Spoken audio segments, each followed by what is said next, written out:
den rechten bir müşteri olan den rechten Teil an der Nordseite.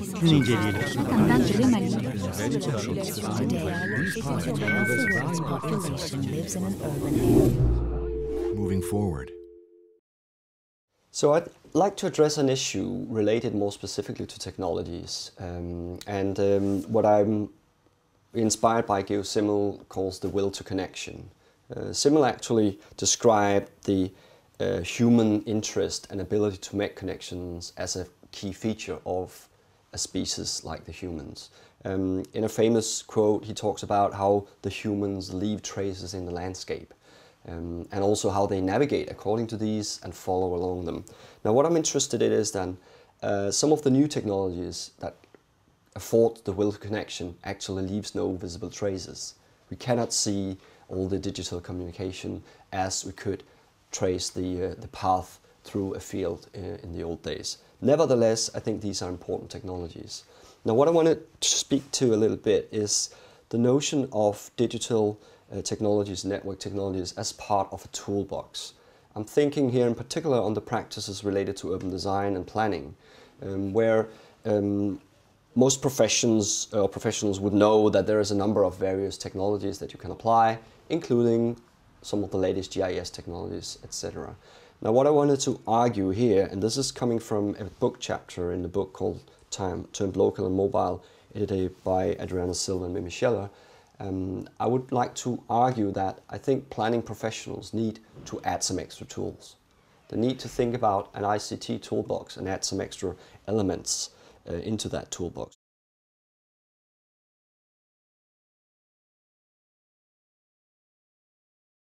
I think it's clear that the contemporary city must be understood as complex assemblages of socio-technical networks, built environments and human subjects.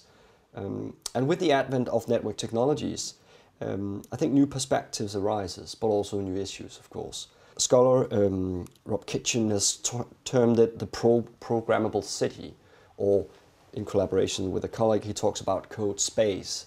Now there's an interesting discussion about how these technologies are being immersed into material spaces, how they are affording our practices in material spaces, and how they increasingly challenge this notion of the digital versus the real. And how we carry these digital interfaces with us and how we actually connect with the material world through these interfaces. So if you think about the programmable city as a kind of a research agenda or set of questions, I think you could start asking, so what's happening in urban planning and urban design? And I would like to talk about that as from the point of view of an ICT toolbox. And I think an ICT toolbox for planners and designers could contain at least 3 dimensions. Now, hardly surprisingly, it could contain hardware, the technologies, the devices, the gizmos, the objects, the artifacts, the stuff that we use to measure, like for instance, GPS transmitters or those sorts of things. And of course, software, operative code, the apps that we download from our cell phones and those sorts of things. But then what I'm particularly interested in is also what I would like to call the manual, which is what I think of as a theoretically informed conceptualization of the city and its relationship to mobility and technologies. So I'd like to think of the potential in mobilities research to act as provider of parts of that manual. So we can qualify the discussion in planners' practices from taking it from either fear or mindless happiness about technology into a reflexive engagement by thinking about some of these concepts that we develop in mobilities research and how they can work as manuals for the toolbox tools, how they can enlighten people in terms of understanding what are these technologies actually affording and how are they connecting.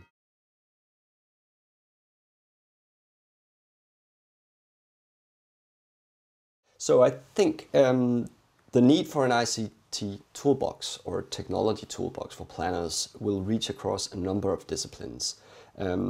City planners, architects, urban designers, various engineers could use these technologies in a very different way from what is being done right now.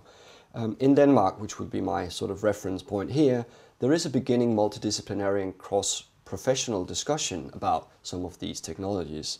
However, I think it's in its infancy.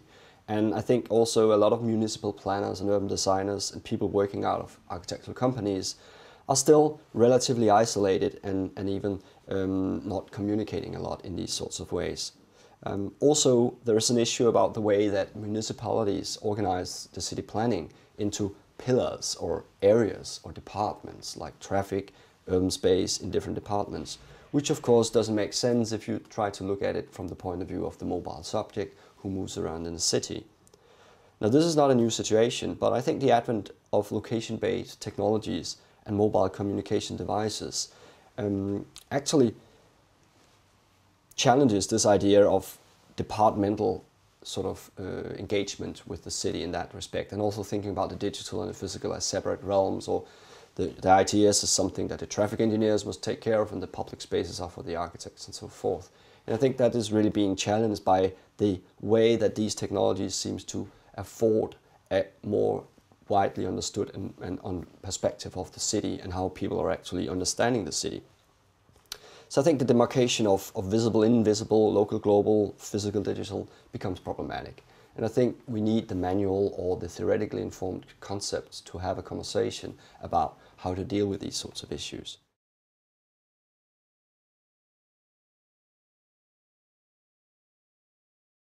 Moreover, I think we could add that there is a generation gap or generation issue in the planning community. And I can speak mostly from my familiarity with the Scandinavian areas, but I know that there are actually quite some, a lot of people which has been practicing their city planning practice for, say, 30, 40 years and now reaching the age of retirement and not necessarily engaging and embracing with these technologies. And I think you can see this in a more general term in society, that young generations growing up with digital technologies have a completely different understanding, for better, for worse, of these technologies and their potential. But I think if we need to have, at least in Scandinavia, the next 5 years of planning not being sort of standing over in the corner, not wanting to play with the apps, we need to engage with them, theoretically informed and also with a particular sort of level of theory. And I'd like to give an example of that. I was presenting some of our research to the local municipality some time ago, actually, I would say a couple of years ago or 1 year and a half. And I was presenting some research, and after the meeting I went to the cantina with my colleagues and the people I was meeting, and I met other people sitting next to me. And there was a woman sitting next to me, a little older than me maybe, and she was politely sort of asking, "So what are you doing?" And I said, "Well, I'm here from the university presenting our latest research on GPS." And she spontaneously said, "Oh yeah, that's scary." And I think that speaks to a problem. I think not for her necessarily, but in general terms, how we understand and engage with these sorts of technologies. And mind you, this woman was actually a city planner, right? So she was, I think, supposed to maybe think slightly differently from of these sorts of things.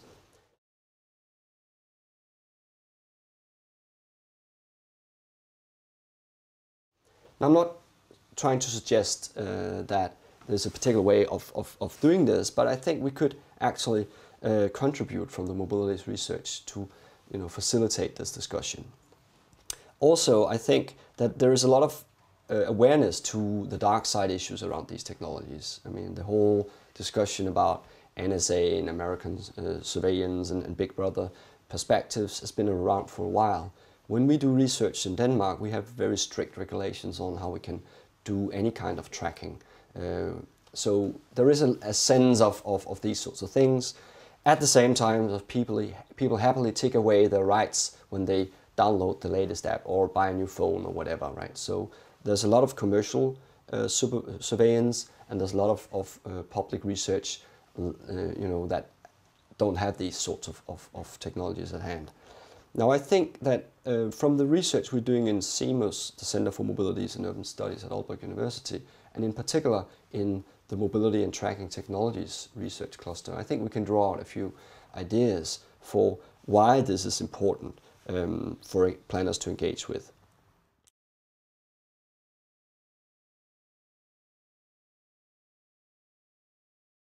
I think there are 4 reasons why planners should have an ICT toolbox, including some of these more digital devices and those sorts of things.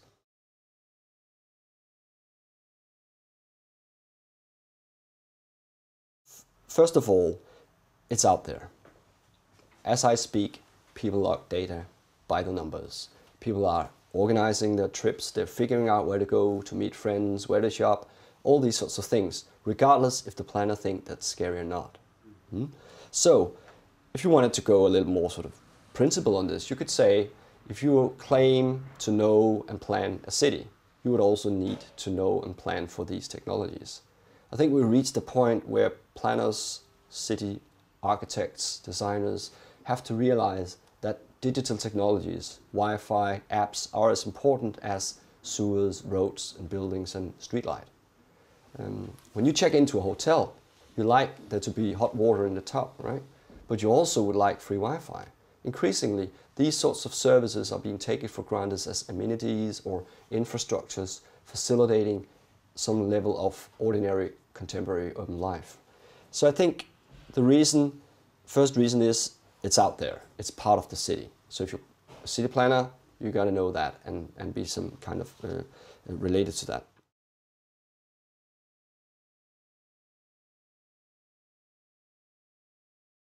Now the second point about this is that the data produced is actually a huge asset for the planners.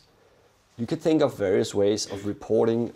City governments and architectural companies can install their own sort of tracking technologies, but you can also think of how public and citizens are reporting back on a voluntary basis. We have a lot of examples worldwide about public facilities like reporting holes in the road or problems with infrastructure and stuff like that. And you can do that in a much more systematic way if you wanted to. So I think there is actually an opportunity to increase your level of knowledge by getting new types of data about the city, right?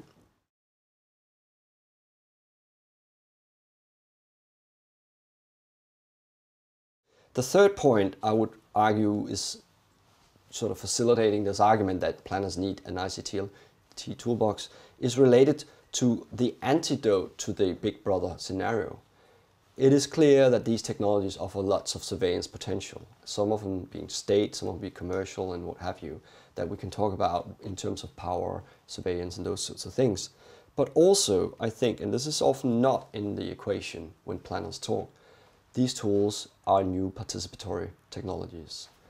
We've done a fair amount of research in our group exploring how these technologies can be used. And I know that there's a lot of talk about digital divide.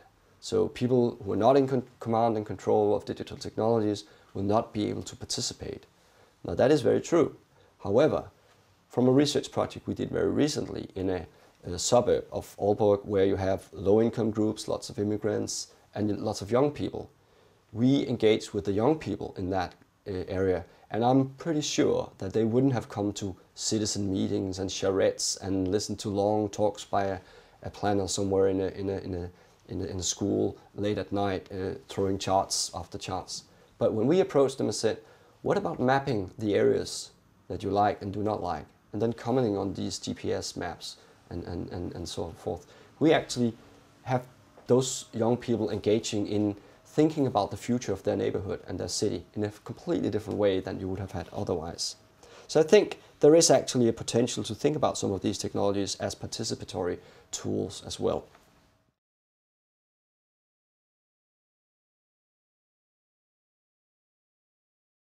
Now the fourth reason that I think these things are important is probably the most strange one from an ordinary planner's perspective. But if you look into the arts, you will see increasing number of artists exploring location-based technologies, GPS, and figuring out how this will bring us a new understanding of being, but also of places, right? And I think if you look to the art, and we actually done that in our research, we had some projects where we have put up cameras, but also lights and various loops between technologies and people in urban spaces as they move through. And some of them have been quite colorful and artful. I think you would actually see that some of these spaces are what I call performative urban spaces. They become spaces layered with technology where people can play with them. They can either change the light of a square or the light of a facade. They can exchange in making music or other types of artistic expressions by means of these technologies. Now I know these are probably seen as marginal to city planning, but I think if you're a city planner and you're interested in how citizens engage with a city and how they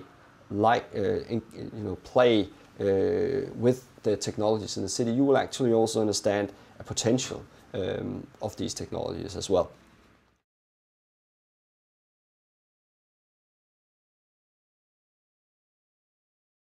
So I'm not trying to suggest that this is all rosy and empowering, and there's lots of problems with these technologies. There are digital divides. Myself, I experienced prior to me having a smartphone, I was in a US city once at a conference, and I've been there before, so I thought, why don't I show around? And I said, I know a cool place, a nice public plaza with lots of ambience and life. And I took the group to that place and it was deserted, completely empty, nothing. It was highly embarrassing and I was sort of looking, And then one colleague said, well, hang on a minute. And she took out her smartphone and says, let's go this way. And we went around the block and there was a tiny red door. And we walked up some rather narrow stairs. And when we came up there, there was a beautiful, very ambient microbrewery. Now, I'm not suggesting that people should necessarily go to microbreweries in a particular way or particularly, but I think this was my moment of aha. This was when I realized that she was inhabiting a different city from myself, right? Because she could engage with a layer of information and data about the city and figuring out where to go that I actually was not accessing, right? I am doing that now because I have my smartphone and all is good. But what about all the other people who do not have their smartphones? So I think there is definitely scope for discussion about how these technologies might not even just have a digital divide, but even contribute to a reinforcement of digital divides. Now, having said so, I think most researchers will acknowledge that they're around, right? And we probably can't think them away, right?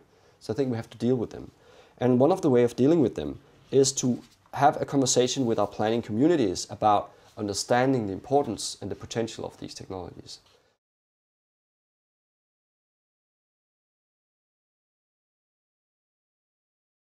So I think the ICT toolbox for planners needs to include some of these digital technologies, partly because they're out there, they're part of the city, partly because they offer new opportunities for getting better layers of data, more information, and ultimately, hopefully, better city planning. But also because they actually, if we use them right, in the right way, can increase the level of participation and contribute to democratic processes. Not saying that this is inevitable and it will happen by automatic. Of course it won't. There will be issues about how people are using them in less democratic forms, of course. And finally, I think the whole creative and artistic perspective is important to understand. And I think this is also a way we are engaging with city planners in this research group, is to try to understand that some of these spaces are much more than what they look like. They're actually playgrounds. And you might think this is not serious, but do you find any more serious activity than play? So these artistic practices and related to the digital technologies might sound as less serious, but I would like you to think about whether there's anything more important than play. If cities should not be playful, if we should not engage social interaction by means of utilizing play as a tool. Some of these might be digital, some of them be really low tech. A good square, a plaza with a nice placed bench, people will start playing, socializing and doing things. But I think we have to acknowledge that there are potentials for the ludic, for the playful, and those sorts of dimensions in this technology as well.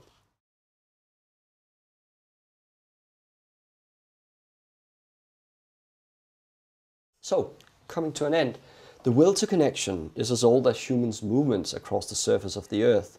However, I think we need to understand that the traces are no longer only visible. Network technologies are creating new challenges, and urban planners and designers might benefit from expanding their toolbox with some of these technologies. However, I would recommend that we have a theoretically informed discussion about this, and this is what I call the manual for the toolbox, that the mobilities researchers engage with dialogues with city planners around the usefulness and the repercussions of these technologies to participatory practices, to the way cities are perceived, and to the quality of life within cities. So, as before, I would like to end my talk by thinking, what would the adequate policy implication be of having a conversation about more ICT toolboxes or more digitally aware planners? And I think that it's really important to have the manual discussion, to have the discussion from the point of view of mobilities research, to avoid a technological fetishism or a fear of technology that will be counterproductive to good city planning. And I think the manual or the work we're doing in mobilities research, testing out these technologies, the obligation from here is to take that to the planners and the policymakers and suggesting to them what are the potentials in these technologies, as well as, of course, as what are the pitfalls and downsides and dark sides to it. So, all in all, I think time has come for urban planners and designers to mobilize their will to connection. Seite sowie den Außenbereich den rechten.